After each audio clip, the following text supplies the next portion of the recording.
Guna mencegah kelangkaan tabung gas LPG 3 kg yang telah terjadi di beberapa daerah, Pertamina Regional 7 Sulawesi melakukan sidak.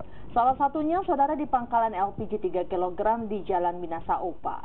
Meski di Makassar tidak mengalami kelangkaan gas LPG 3 kg, namun Pertamina tetap melakukan sidak ke pangkalan gas LPG 3 kg.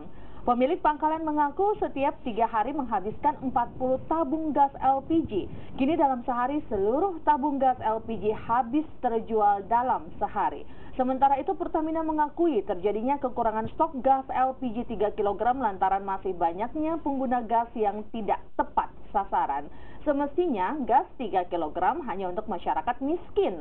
Namun faktanya masih banyak pelaku usaha yang menggunakan tabung LPG 3 kg.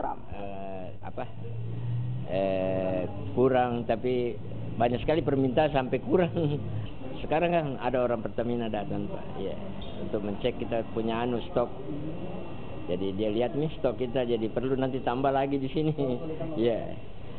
Kasih stok per pangkalan memang tadi ditentukan oleh agen yang ditentukan dari Pertamina bahwa jumlah stok per pangkalan ini tidak sama per pangkalan, masing-masing ada 30 atau 35.